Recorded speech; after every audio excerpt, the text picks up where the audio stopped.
আসসালামু আলাইকুম। আমায় বাধ্য করা হলে আমি সব পারি। সব কাজ ফেলে যার মেসেজ এসে সাথে সাথে উত্তর দিতাম, তাকে উত্তর নাও দিতে পারি। যার অবহেলা হাসি মুখে মেনে নিয়ে আমার সব গুরুত্ব উজাড় করে দিতাম, তাকে অবহেলার সমুদ্রে ছুঁড়ে দিতেও পারি। যাকে দেখার জন্যে উৎফুল্ল হয়ে থাকতাম, তার সঙ্গে হঠাৎ দেখা হয়ে গেলে মুখ ফিরিয়েও চলে যেতে পারি। যার ছবি ঘাঁটতে ঘাঁটতে রাত থেকে ভোর করে ফেলতাম, তার সমস্ত ছবি মুছে ফেলতেও পারি। যেও না, প্লিজ যেও না বলে যার মাথা খেয়ে নিতাম, তাকে গেট অবধি গিয়ে হাসি মুখে ছেড়ে আসতেও পারি।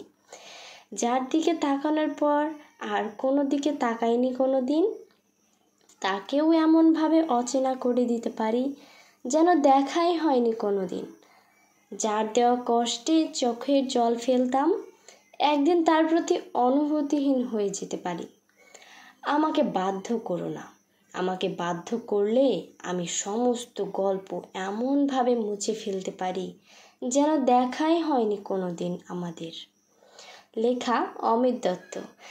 আমি একটু চেষ্টা করছি এসব কবিতাগুলো বলার, জানি না কতটুকু ভালো হচ্ছে, তবে আমি যতটুকু পারি চেষ্টা করছি। আসলে ভালো লাগে এইসব কবিতাগুলো শুনতে, বাট এমন ইমোশনালগুলো ভালো লাগে না। জাস্ট আমার মনে হলো কেন জানি আমি লিখলাম এটা, আর আপনাদেরকে শোনাতে চলে আসলাম। আসসালামু আলাইকুম সবাইকে।